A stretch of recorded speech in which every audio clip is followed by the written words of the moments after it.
So I felt like giving up. Nikatoka shule, nikaenda ushago mahali mamangu ametoka. Nikitaka kujirusha kwa damu ingine iko hapo. Mtu tu akapitia. It was like, it's like an angel. Jue alikuja, akanotice nataka kujirusha kwa damu. Yeah. Akaanza kuniongelesha. Mtu hata hujui. Na akanipeleka home ushago. Akaeleza the whole story. So wakaanza kuniongelesha pia.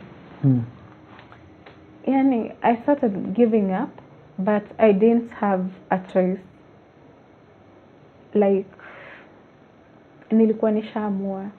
I can't drop out of school and get married. It's not a solution. So solution yenye nilikuwa naona karibu ni kucommit suicide. Yeah.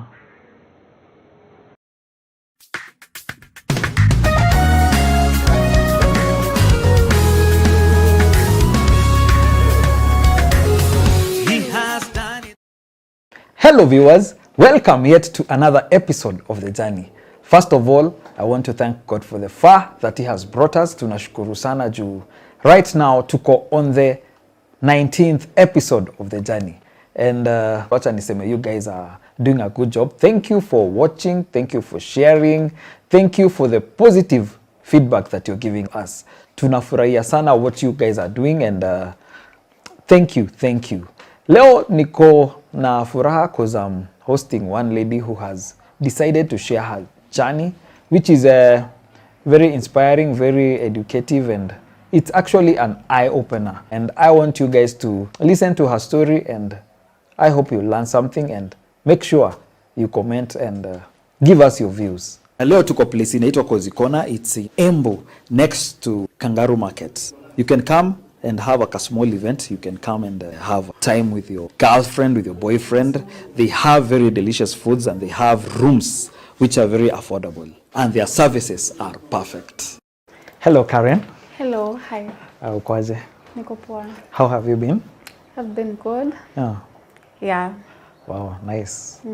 I'm happy when you may get time ya kukuja at least kwa hii show. Okay. And agreeing to share your story. Yeah, you're welcome. At least it encourages very many people out there. Yeah. Yeah, because I believe what you have gone through, there are people who are probably going through, and they will learn something from your story. Yeah. Yeah. So first of all, introduce yourself. What would you, who you are? Yeah. Hello, viewers. I'm Karen Mwangi. Yeah. Currently nimeamua niwatembelee leo. Under demands. Yeah. Yeah. Yeah. So, huyu Karen alizaliwa, alilelewa wapi, alisomea wapi? Okay. My life is, my background has been full of challenges. Tangu kuzaliwa, kulelewa. Because it's all a long story. Yeah. Yeah. We have time. Thank you. Okay, my childhood hasn't been easy because I've grown up with depression. Yeah, I've been through a lot. Yeah. So first of all, tuambie ulizaliwa wapi? I was born in Migori. Yeah. And I was brought up in Kirinyaga, a bit of Kirinyaga. Wow, okay. And you're the firstborn? No, Yeah. I'm the second. Oh, so you and your sister or brother? I have a big brother. Yeah. So you're just two in your family? Yeah, we're just two. Okay. Yeah. So you guys mkakuja Kirinyaga? Yeah, now they came to... Okay, nilizaliwa Migori. Wamekam kidogo, wameshift to Mbere kidogo, you know Mbere? Mbere in Embu, yes. Yeah, you know about Mbere. Mbere kidogo, then Kirinyaga, Mwea.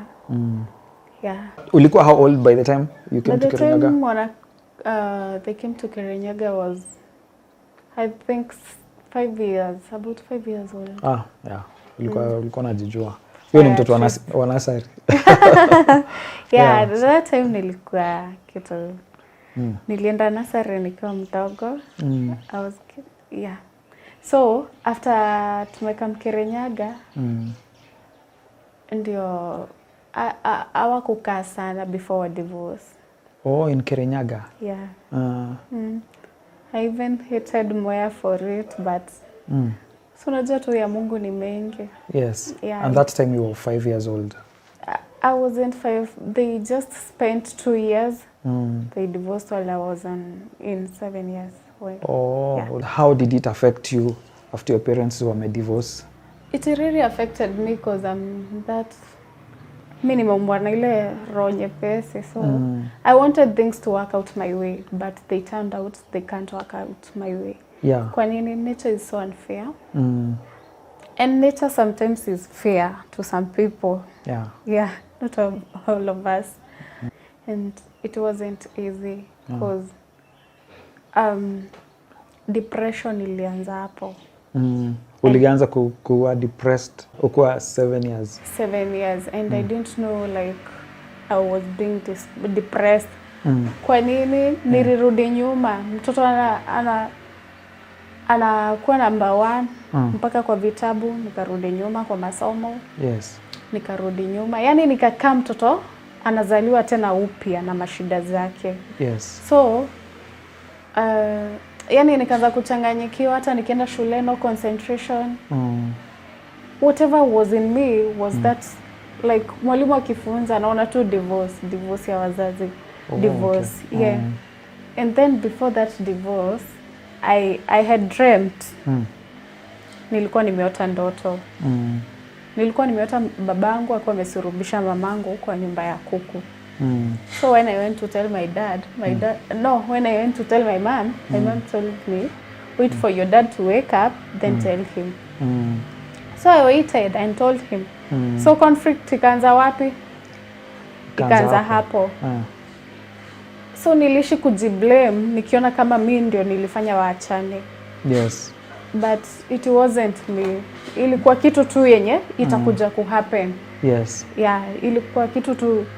I couldn't avoid it no matter what I did. Singe avoid. Hakuna kitu ningefanya ndio nizuie kuhappen. So walianza ku exchange words. The moment I told them about the dream. Kwa nini? Huyu anasikia vibaya. Huyu mmoja anakuja anamuuliza, unaona mtoto anaota ukinisurubisha. Huyu mwingine anamuuliza, dada anauliza, wewe nakusurubisha kwa nini? Si ni makosa yako. We didn't know they had a fight. Also they used to have issues which you guys have come to. They used to have issues, but walikuwa wanacheza kama wao chini ya maji. So they wait for us to attend schools. They sort out their issues. When we come back in the evening, we wouldn't know. Yes. Yeah. And they would treat us normally. Yes. So we wanted that life yenye to have both parents on board. But it didn't favor us. Your relationship with your parents ilikuwa tu iko sawa? Walikuwa good parents yani towards you kids? Yeah, they were good before the divorce, but after divorce unajua hata wao wamekuwa affected. Yes. Yeah. Juu these guys have wamepart ways. So hakuna vile things zitaendelea kuwa normal. Things change. Kila divorce ama ukisikia mtu heartbreakiwa, it really affects a person. Yeah. And if you don't deal with that thing, yes, it will affect you for long. Na watu hawajuagi hivyo. So after they divorced, wewe ukaenda na your mom ama ulienda na your dad? So at first tulibaki na our dad, of which kulikuwa na mvutano. Now and then we had to attend the court. What? Yeah, and that time it was a distance from Moya to Kerugoya. There were no courts around. So at your age pia ulikuwa unaenda kwa koti? Yeah. At 7 years? You have to attend the court. And munaenda tu hapo kwa children's inaitwa nini? Feeder. Yeah. The feeder office. Yes. Na mnaulizwa maswali, mnataka kukana nani, mom or dad. And as a kid, you're so innocent, you don't know who to choose and where to go. Kwa nini unawapenda wote? Yeah. But now kuna yule ana feel, mama ana feel anatakikana akae na nyinyi, the dad feels the same way too. And these people didn't want to co-parent. Walikuwa wanataka kama ni mimi, kama ni huyu mwingine hivyo. So ikafika time wanataka kututenganisha. Hiyo kitu pia ilini affect sana. Yes. Yeah, but they didn't know. Ilini affect. You were young. I was young, very innocent. I didn't know what to do. You have to make choices. Yes. And we were forced to grow up before our time. Kwa nini? You have to be understanding. We had to be understanding at an early age more than. Yeah. Yani hatuku grow na ile peace. We didn't have that peace at ile to enjoy childhood, playground, playgroup. Yes. Yeah. Atuja enjoy hiyo. We had to grow up fast. Ndo tuelewe maneno. Yeah. To understand, failure to that, tungekufa na stress. So after the ruling, walisema what they happened? They we should stay with the dad. Because at the time he was financially stable. Oh, okay. But it wasn't fair because so unajua watoto wadogo ni wa mama. Na baba hizi kufua, baba hizi pikia watoto. So baba lazima atatafuta mtu wa kufanya hiyo kazi. Of which the father won't monitor very well whatever is going on in that house. Hata jo kumonitor. Hata kukiwa na kasoro za hapa na pale hataona, lakini mama ataona. So we yani it was hard. Because unakana babako, kuna vitu huwezi ambia babako, but you're trying. Yeah. Yeah, and then you're trying to balance those things. Ati uko nyumbani, lazima uadapt the situation at home. You have to balance it in school and pretend like there's nothing. Alafu unajua mtoto hana ile knowledge mingi. Yeah. And mostly, mi advise watu, ama I do tell people, mentors really need to go to primary schools. Yes. Yeah, because those kids are suffering. Na mtoto wa primary si haraka afunguke kwako. Yes. Jo for one anakuogopa. Maybe wewe ni mwalimu wa hesabu na unamchapa sana. Una expect huyo mtoto akuja kuambia anapitia shida? Hawezi. Ataka na shida yake. Yes. Atakuwa analilia chini. Na ndio maana unapata watoto wanajinyonga. Jo I tried to commit suicide when you were young.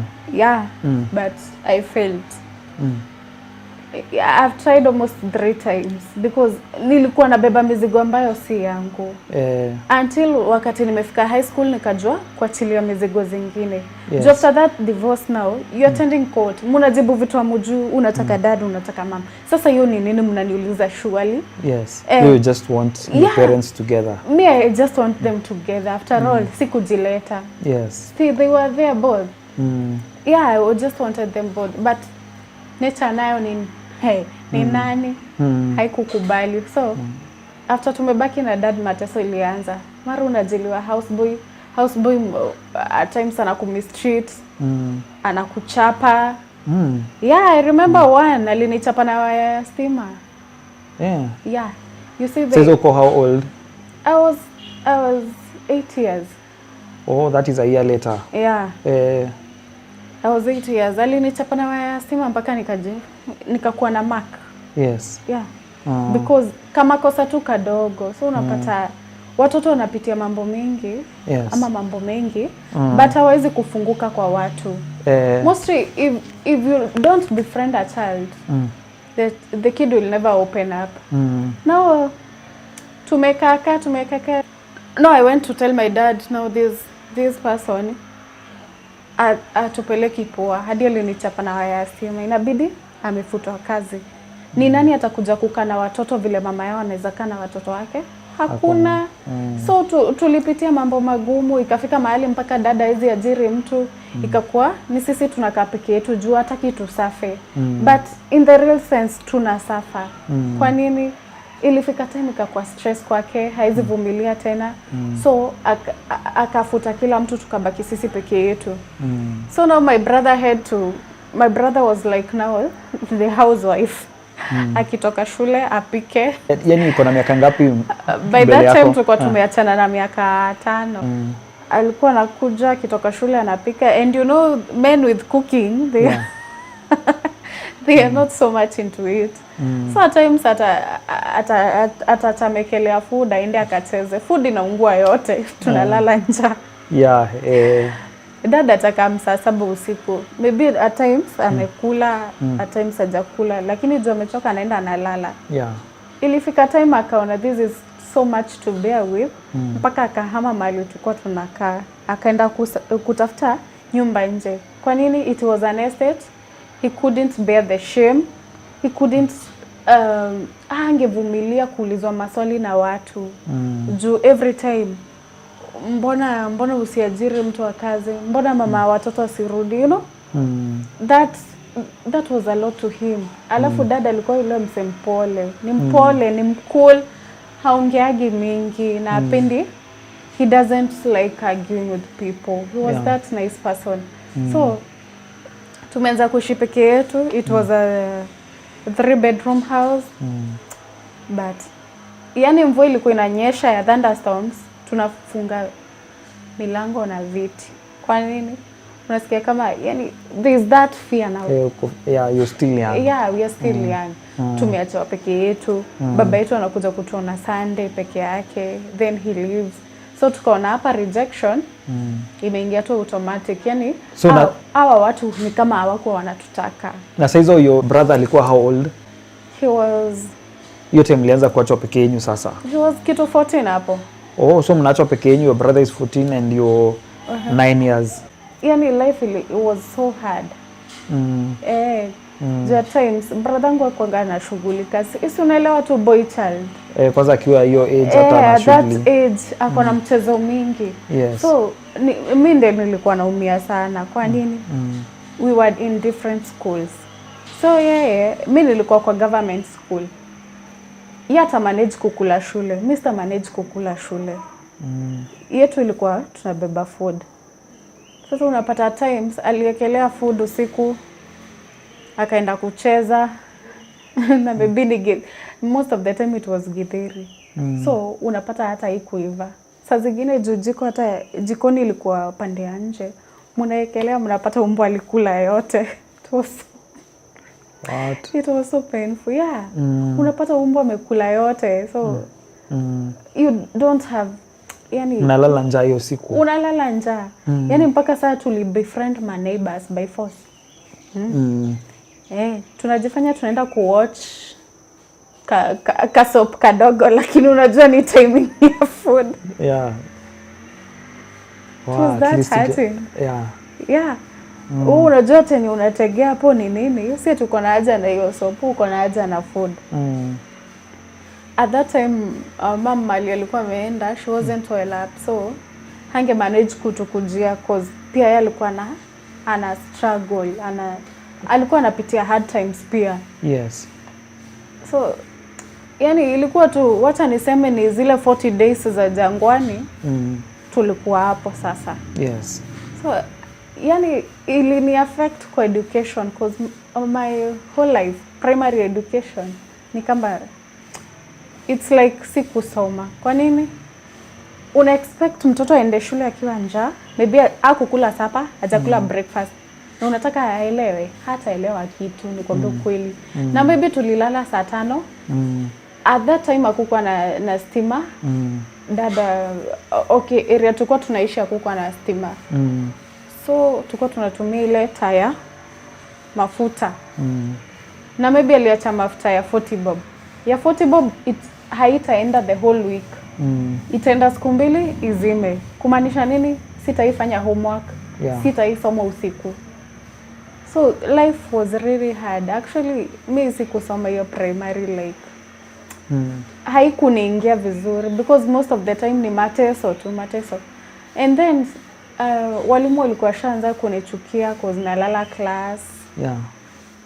Yani I'm that walikuwa nafikiria malezi kid, but I'm not lazy. Ni ile tu uko njaa maybe hata hujakula siku mbili. Ni kazi gani utafanya?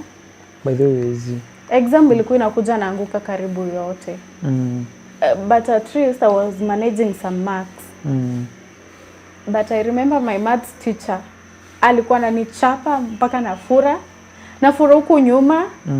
I tried to talk to her, she wouldn't listen. Alikuwa like, toka hapa, sijui nini, you're very racist, I don't know what. Saizo hajui what you're going through. Si hata hajui, hataki hata kujua. Yes. Ever when she was marking my homework. Yani nilikuwa nashikwa na hofu tu juu najua nitapigwa. Nilikuwa yes. Alikuwa shazoea kunichapa mpaka mikono inakuwa green huku. Inafura mpaka mikono yangu ulikuwa unafikiria mimi nimenona mikono, lakini sikunaona. Ni kuchapa mpaka ina change.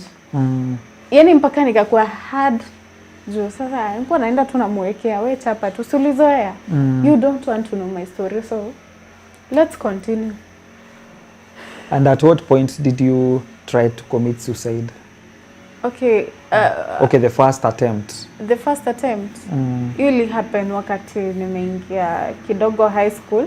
Juu ukumbuke wakati nilikuwa 7 years. Wakikuja kuachana, I wasn't bedwetting. But after the divorce came in, I started bedwetting. Kwa nini? Ni trauma imeniingia. So, and nasikuwa najua ni trauma. They thought it was a disease ama it is this inaitangwa nini? Genetic thing. Yeah.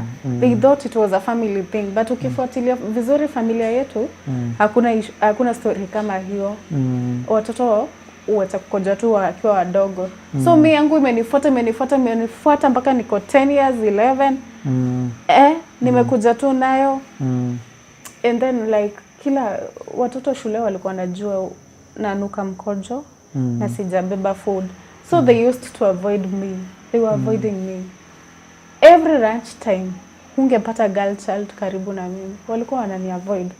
Wote wanaenda into groups. Na wanaenda mbali na mimi nisiwaombe food. But hawako wanajua sikutaka kwangu. They thought I'm lazy. Ati si manage kuamka mapema, kujipanga. Yani unajua kuna ile stigmatization inakuanga shule. Sana primary. Now you did not have a mom who would at least teach you hizi vitu. Yeah, she was gone by then. So kwa tuna your brother, your dad is not available. No, sisahau brother ile ejako ni ya mchezo peke yake. Haezi kufunza hizi hata yeye mwenyewe ajui. Hana na hakuna mtu alikuwa like guardian. I didn't like our dad didn't want. Hakuwa anataka kuonyesha watu, akona hiyo shida kubwa tia kutisha watu wa familia wakuja wakaina watoto. Yes. Then hakuwa anataka pia kutupeleka ushago. Yes. He had the resources but the time ndio alikuwa anakosa. He had the resources juu my dad alikuwa na gari, alikuwa na lori. So pesa haikuwa shida ni time. Yeah. And then sasa hapo ndipo alikuwa exposed to the outer world. So akaanza kuona watu huko nje. He started dating from outside. After started dating, sasa wamecamp na yeye huko nje, maana kazi mleta wapi? Azimleta huko. Azimleta mali tunaishi. So ikabidi ni kama ametuacha tu, ni kama tuko na provide he has abandoned us. Alikuwa anakuja anafanya shopping ya serious. Na vitu hard anaenda. Una expect twende shule by 6 na dengu ziive jioni na mkule. Maharagwe githeri ive jioni na watoto wenye wanatoka shule wawekelee githeri ive na wako. It is not possible. Yes. It is not possible. So most of the time nilikuwa naenda nje. So hiyo stigma ya shule ilinivunja tu moyo, like nilikuanga yule tu. Nilikuwa najua tu sipendwi, hawanipendi. Upati love at home na upati love at school. Wa students hawakupati love and teachers are not loving you. So una feel like umechukiwa na kila mtu. Nilifeel like nimechukiwa na kila mtu. It's like even yani usha feel dunia imekukataa. Nobody was ever wanted to be associated with me. I don't know why. Yani ilikuwa like nimerushwa spirit of rejection. Yes. So imeni affect mpaka class 6 hapo ndo Mungu alituma mwalimu mmoja. Alikuwa anaitwa Madam Modike, Miss Modike. Yeah. If I can remember. Na sasa hii shule ni wapi? Sasa ni Moya bado? Ni government, it's a government school. Oh, okay. Yeah, na unaelewa government school vile walimu kuwa tough. So huyu Mrs. Modike akaletwa transfer shule yetu. She noticed nalala sana class, sina concentration. I'm just akiangalia viatu zangu, yani nilikuwa kama kachokora kadogo. Oh, hakuna mtu akukupanguzia viatu nini? Hata zilikuwa zimeharibika, zimekatika. Nobody cared. Yani nilikuwa nataka tu chokora. Uniform yote ilikuwa imefade. Yani I was like nilikuwa nataka tu chokora yani. Nobody cared. Yeah. At times unapata tukitoka shule mvua inanyesha, nitanyesha mpaka ishe, nitafanya nini? Na usiku ikifika hata sina thought ya kumlika ati naenda nyumbani. Yeah. Yeah. Unapata lazima ninyeshewe ndo nifike mapema. So Mrs. Modike alipo notice na lala class, like sina concentration, aliniita kando. Akaniuliza how is life? Nikamuuliza what do you mean? Nyumbani kuko aje? Nikamwambia wazazi waliachana. Nikamuelezea the whole story. Na nikamwambia hata chakula mimi sipatagi na sibebangi juu brother hata shughulikia huenda kucheza. Na sana sana akienda kwa mabeshte zake anakula wapi? Huko. So me most of the time juu sikuwa napenda kutembea sana. Unapata nimelala tu nje na nimeenda shule nikiwa njaa. So akachip in as a teacher. Akaniambia she'll be my mother for now. She'll be providing food when she's available. And she will try out to reach to my mom.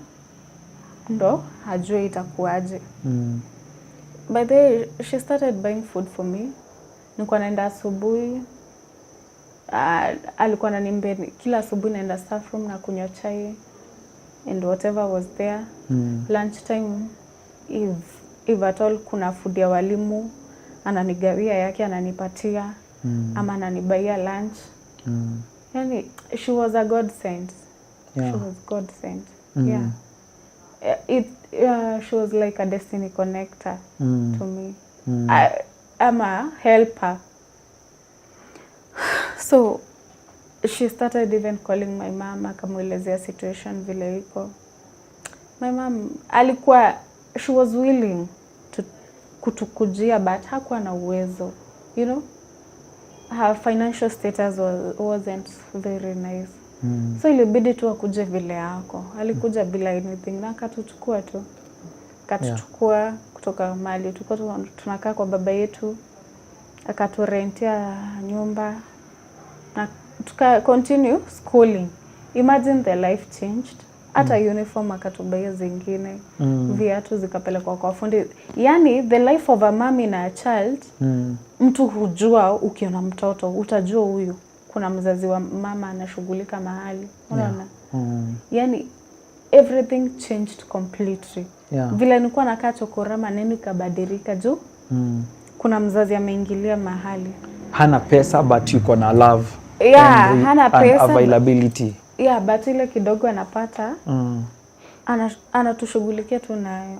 So at least I started feeling appreciated. I started feeling wanted. Kidogo tu, but yani ile hisia zilikuwa zimeisha kitambo. Usisahau bado nilikuwa na bedwet. So nikaendelea. Sasa hiyo mama alikuchukua ukua class? Okay, nikiwa class 6 manake mwaka moja iliisha. And I failed the exam, so I couldn't graduate to the next class. Kambo rudie. Nikarudia. Akawachukua nyi wote na your brother? Yeah, akatuchukua si wote. So tumeschool tu hivyo na mashida, then tukamaliza class 8, nikaingia form 1. Form 1 ndio stigmatization imeingia vizuri. Stigma ndio imeingia vizuri sasa. Why? I'm a form 1 na bedwet. I have, yani then vitu nilikuwa napelekwa nazo shule, they were like mzee. Juu nakumbuka nilipelekwa shule na mattress ingine hapo. It was like inakawa funny. Yeah. So everybody would laugh at me. Watu walikuwa wananichekelea. But I said it's okay. Nitafanya nini? Si kupenda kwangu, it's a condition. It's a condition nilikuwa nayo. Alafu venye mlitoka from home, your mama kawachukua. Did your dad try to reach out? He didn't try because he was already tired. Hata kushughulika or anything? Kushughulika. Hata kuwai waongelesha tena after that time? We tried to call him because we loved him. Akatuambia because mliamua kuniacha, nyinyi mkae huko mahali mlie. But in real sense alikuwa amechoka. Yeye ndiye alikuwa amewaacha hata kama mlikuwa pamoja. Yes. Hata kama tulikuwa pamoja, yeye ndiye alituabandon, akatuacha. So he was like, watoto, yani angepata tu place ya kutupeleka angetupeleka. He was so tired. Na that time, don't forget, he married. So hiyo ashapatana na mtu mwingine, ashamuoa. Yeah, so yani tumesoma tu na mashida. Form 1, mama ana struggle, sometimes fee inakosa, nakaa nyumbani the whole term. It was so painful by the way. Na bado stigmatization yenye ulikuwa unaongea about. Yeah. So ilikuwa boarding school? It was a boarding school. She was trying by the way. To pay your fees, to pay your brother's fees. Your brother was also alikuwa in a boarding school? Yeah, alimaliza form 4 nikiwa class 8. So at least mzigo ilipungua wapi? Yeah. Juu he wouldn't continue to college. Yeye alikuwa tu na ile tamaa ya kutamani tu kushika pesa yake. Juu ya ile mambo amepitia magumu. Yes. So he was like, hii shule nitamaliza lini nianze kuhustle. At least nipate hata 50 yangu.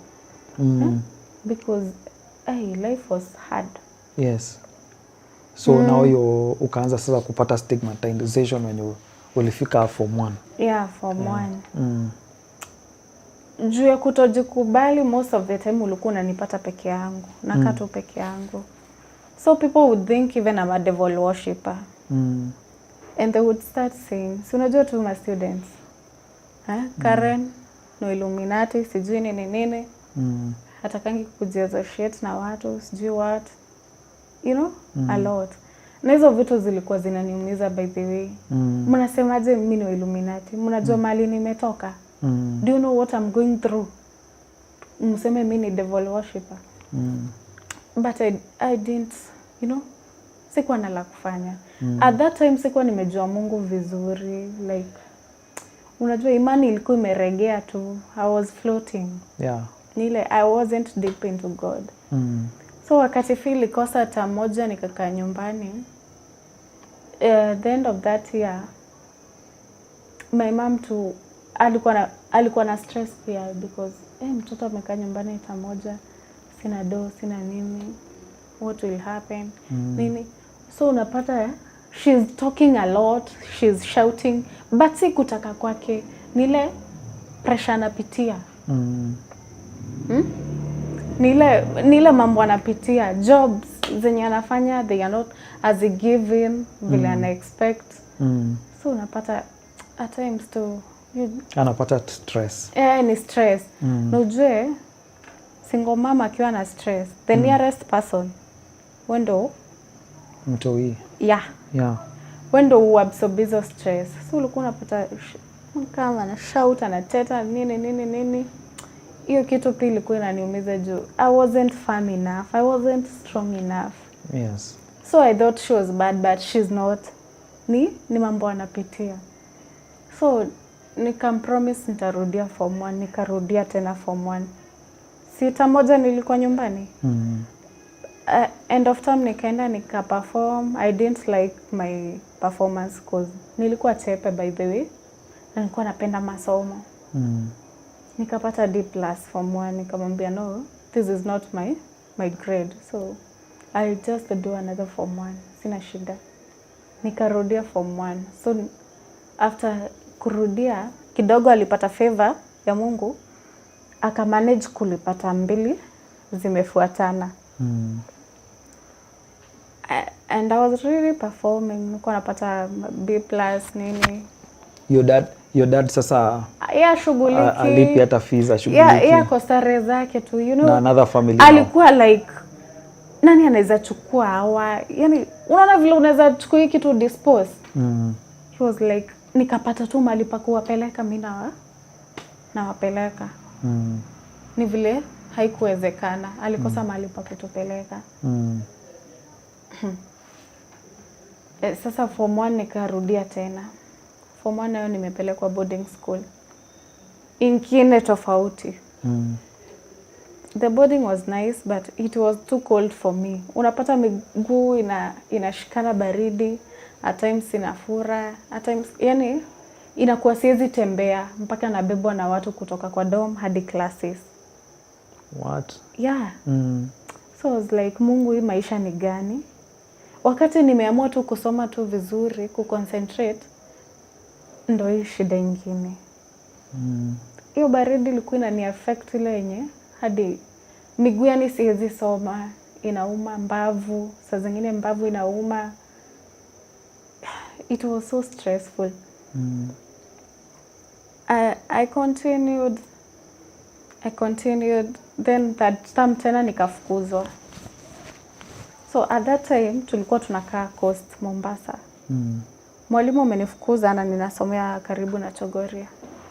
So do you expect me niende Mombasa? It's not possible. Yeah, it's far. It's far.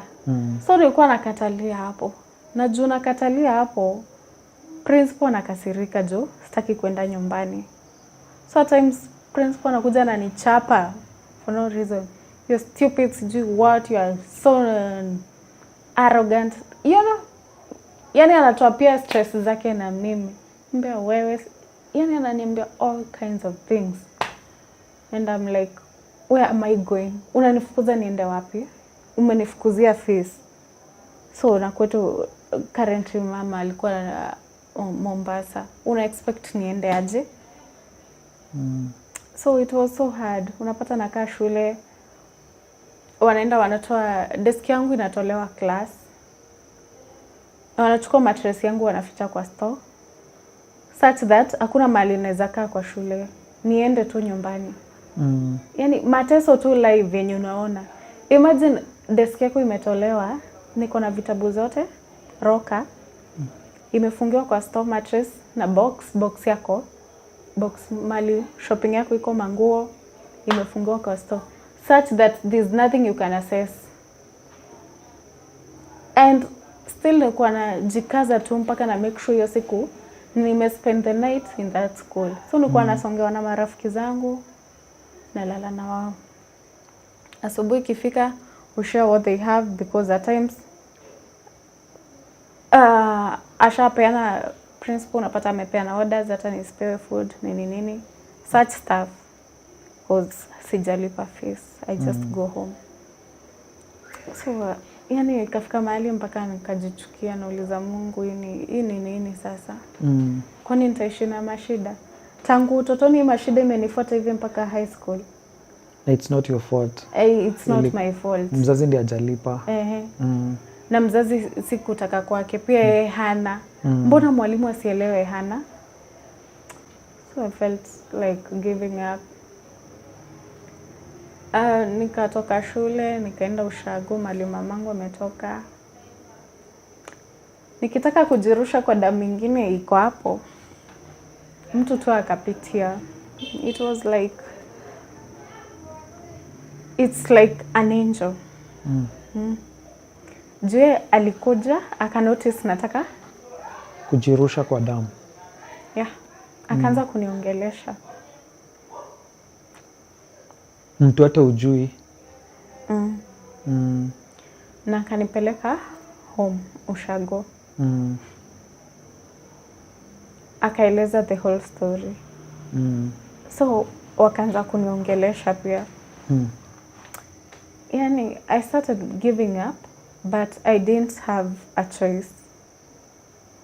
Like nilikuwa nishaamua, I can't drop out of school and get married. It's not a solution. So solution yenye nilikuwa naona karibu ni kucommit suicide. Yeah. it didn't happen. So hiyo mwaka imeisha nikiwa nyumbani tena. So at my dad's side, my dad didn't have a mom. Walikufa tu kitambo. So nikaamua kuchange the place. Maybe it's the side that is affecting me. I went to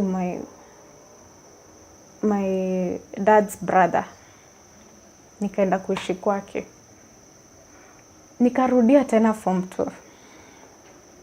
Nikaambia dad sasa, nikampigia simu nikamwambia saa mimi mali nimefika na kuja kwako in full force. Sitaki kujua umeoa ama unakana nani. Mile mashida nimepitia na kuja kwako vile niko. Huyo mama atanipiga lakini tutavumilia. Tutavumilia na bora yake nisome. Kaniambia badala ukuje kwangu na ninajua mama mtasikizana, enda wapi? Ushago. Nikaenda Ushago pande sasa kwa brother yake. Brother yake naye ni mzee hivi. Kumbe naye brother yake the wife akamua to take advantage of me. So nisharudia form 2. I was that hardworking girl na amka usiku. The same school sasa yenye ulikuwa mbona change? Nilichange. I went nikatoka all the way from nilikuwa hapa Chief Mbogori. Nikatoka Chief Mbogori nikaenda all the way to Laikipia.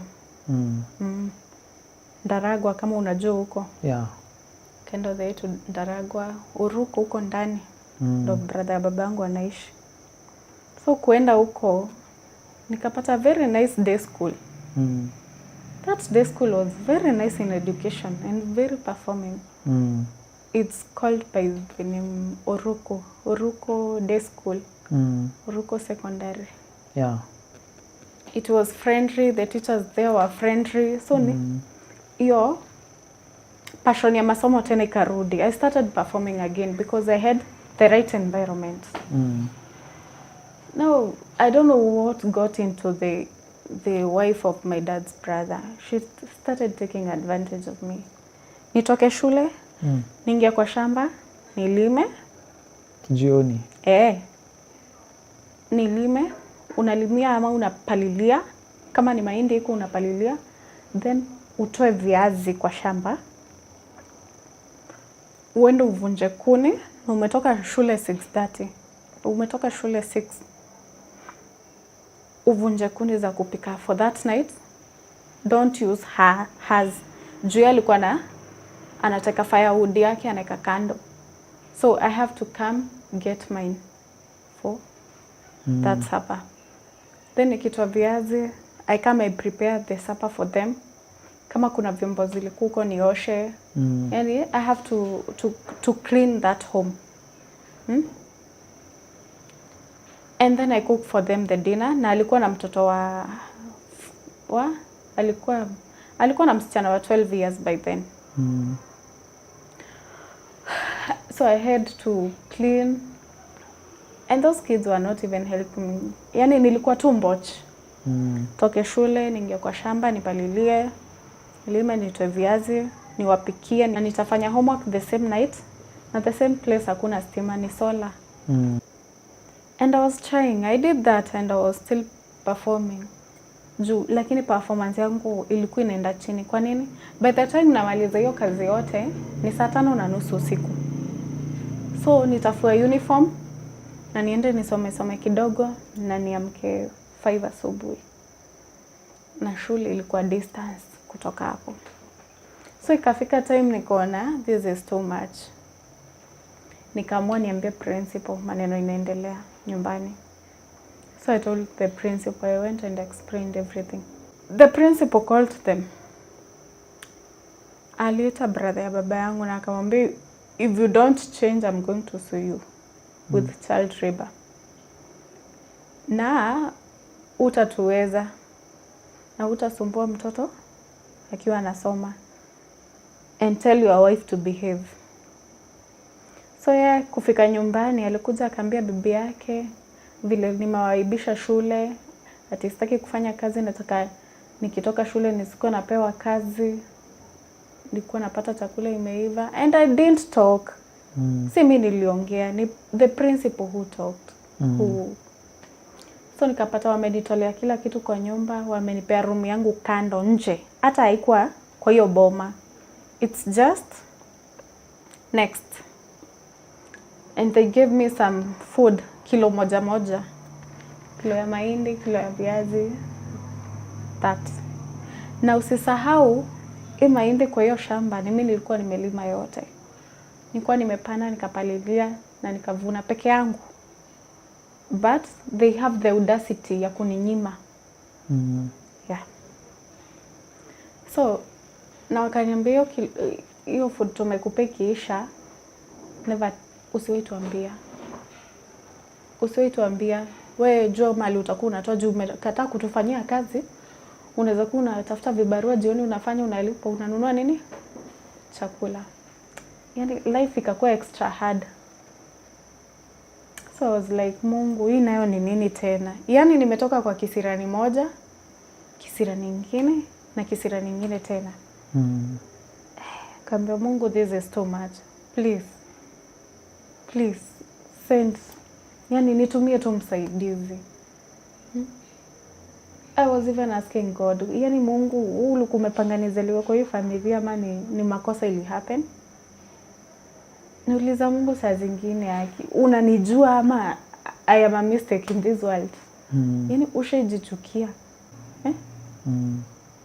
Uliona tu yani mimi niteseke hivi vyote mpaka sitaisoma na amani. Na mimi sikuwa mtoto wa kupushiwa masomo. Mimi nilikuwa napenda vitabu sana. So ikafika time food ikaisha. I have nowhere to go, I have nowhere to tell. Sitaki kujiexpose shule.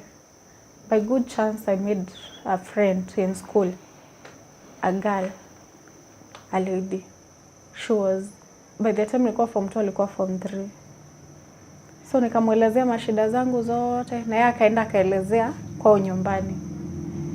So she used to live with her grandmom. So after explaining, the grandmom was interested. So akaambia granddaughter, I would like to meet with your friend. So akaanza kutumana pesa, anatumana chakula, huyo msichana anabeba asubuhi na bag. Jioni tukienda nyumbani, before we leave, tuna exchange, ananipea food. Mimi naenda. And people didn't know, watu hawakujua kitu ilikuwa ina happen. Watu walikuwa nafikiria tunapendana sana na tunashidaga kufuatana, but there is something we are sharing. There is something we are talking about. So unapata leo amepewa mchele aniletee, anapewa mchele, anabeba kwa bag ya shule, utajua jioni ikifika ananipatia naeka kwa bag. Mimi naenda jioni. At least hiyo siku nimepata supper. At times sina sanitary towels. Anatumana pesa, msichana ananiletea pesa, I buy them. Yani life ikakuwa extra hard mpaka nikaona kabisa sina maana kwa hii dunia. That grandmom now akamua kuni-meet. So she sent for me on a weekend. Yani alikuwa tu anatamani anione. So I went. It was on a Sunday. Akaniambia to explain everything. I explained to her everything. So akaniambia juu almost a month ni mimi nimekulisha nikiwa natuma granddaughter wangu chakula akuletee, kuna haja gani ukae mahali huko? Kuna haja gani? Akaniambia tu, I've been feeding you for a month now. So I don't see the essence of you being wherever you are. So just come to my home shift. We are going to get a chief's letter. You'll have peace at my place. Sasa your mama anajua kwenye huko ama your dad? Wote walikuwa najua. Okay. Yeah. So hata wajua watu ulikuwa unapitia? Unasikia hiyo time we had issues with my mom. Na hiyo time she wasn't financially stable. Yeah, okay. Mimi nataka kusoma, nimerudia sasa form 1 nimerudia tena form 2 juu ya Your mama ameshindwa, alijaribu akashindwa kuweza kuwa anapata do. No, unaelewa, narudia out of passion. Si ile kufosiwa. Narudia ndio because nilikuwa na haja na masomo. So nilikuwa narudia out of passion. So huyo the grandma wa huyo beshte yako akakuita sasa? Yeah, the grandma now to Mercy. Akaniita. I went and explained everything. Tukaenda naye kwa chief, akachukua barua. Juu unajua huwezi chukua mtoto anyhow, unaweza afungwa. Akachukua barua kwa chief such that anybody who comes reporting that this child ameibiwa ama amefanyiwa, she'll have a security. Tukachukua barua, chief akakubali. Then it's like sasa they abandoned they adopted me. They adopted me. Now nimehamia kwao. At least at their place life was a bit smooth because I felt loved. She used to talk to me, ananiongelesha and akiniongelesha hapo ndio nilirealize mali shida, mali trauma iliingililia. Juu bado akiniongelesha niko 16 years. 16 years, I'm still bedwetting.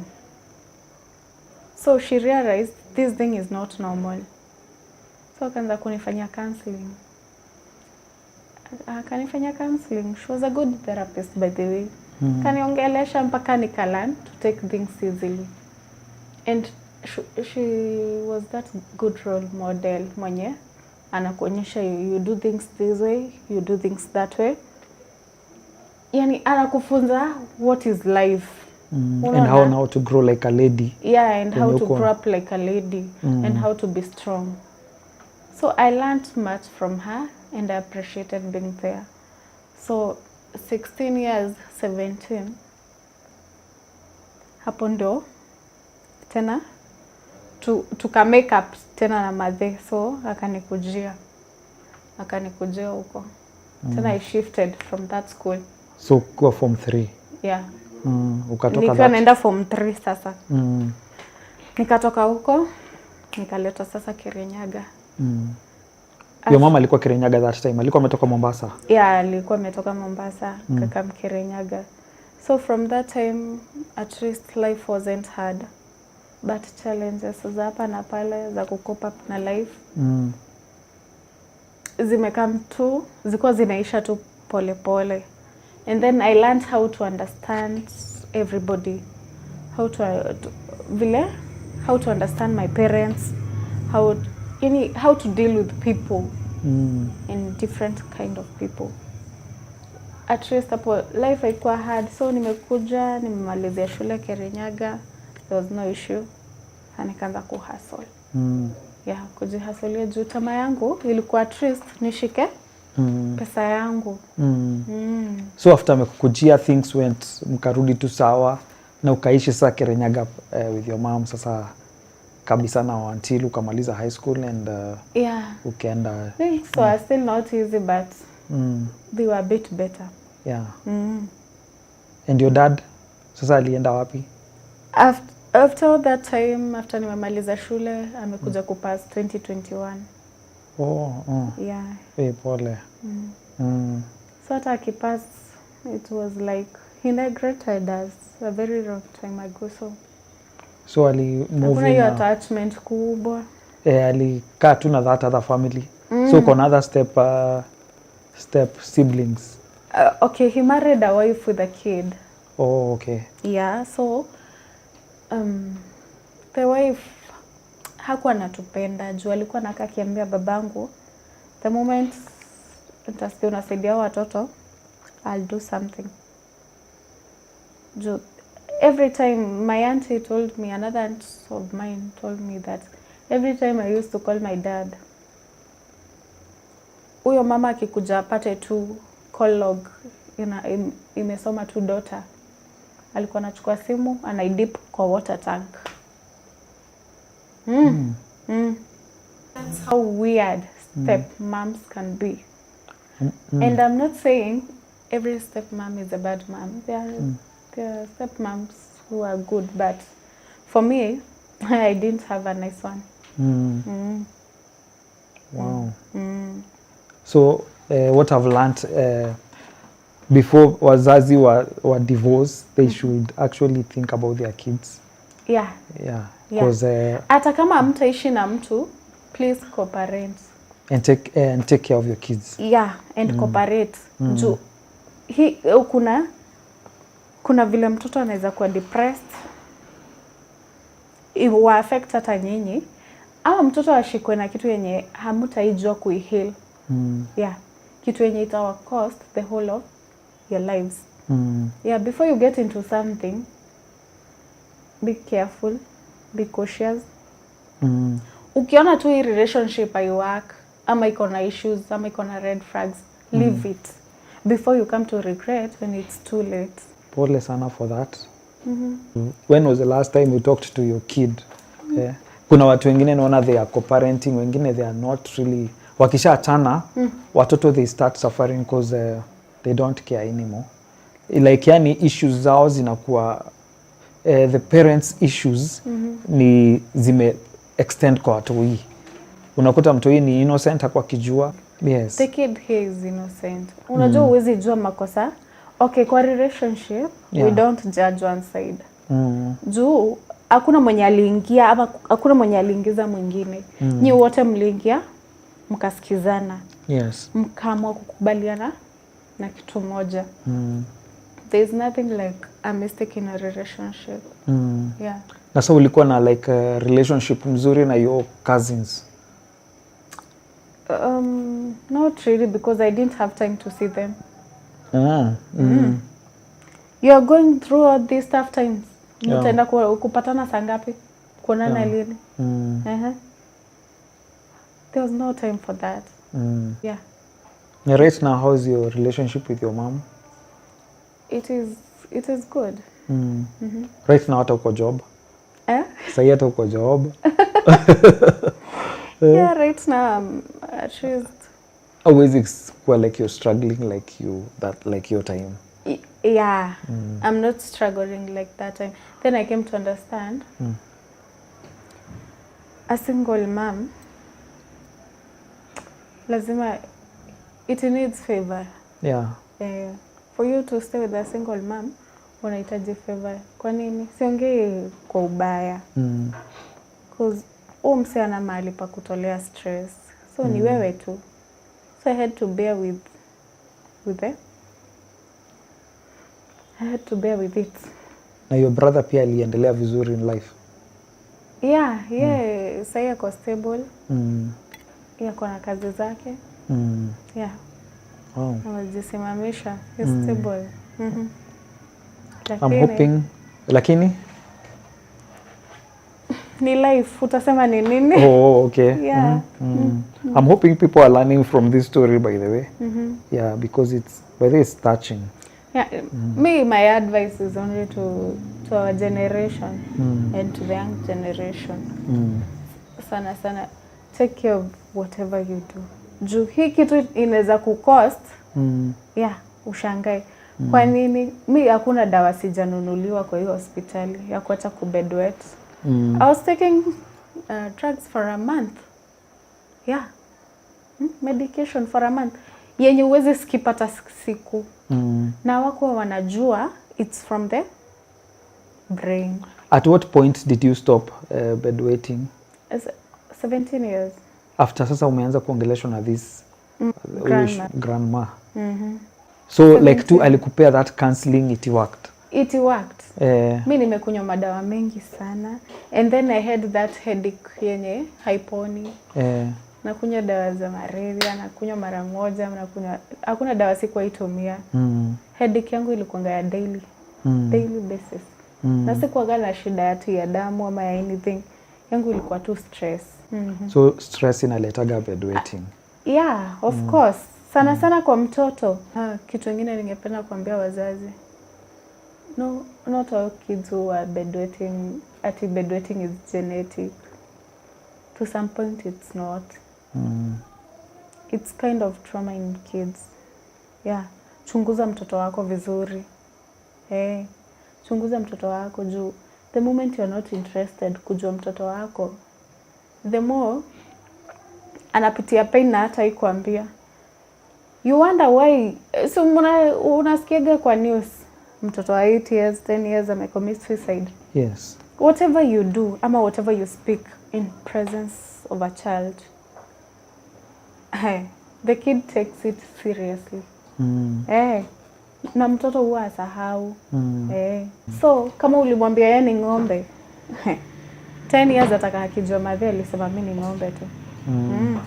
So whatever you do in presence of your kids, be very cautious. Yes.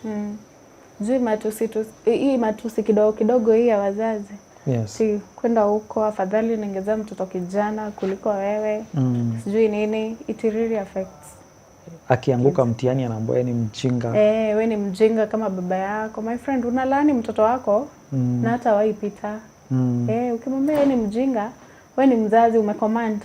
Yes. Umecommand her spiritual realm. Yeah, it will happen the same way. Yeah. Then unajua I came to know God well in form 2. Wakati nimejua Mungu vizuri na Mungu how God operates. Life ikaanza kuwa rahisi. Juu every time I would pray, nikafanya rafiki yangu akue Mungu. Every time I was talking to God now. Yes. Mungu uliamua maisha yangu ika hivi, wacha ika hivyo. But I'll be blaming you. I will not blame them. I'll be blaming you. Juu I didn't have any friends like mnaweza share experience. Sikuwa naye. So yes. God became my friend, and since Mungu ingilie kati hata saa hii nini happen, sionange big deal. Because God took charge of my life. So after all that now, and you grew up now, you can get into relationship as well. Okay. Hapa yenye nimekuja kuingiana na Mungu pia, I met somebody in church. So najua altar boys. Yeah, na ukishapata altar boy unafikiria umefika. There's nothing like that.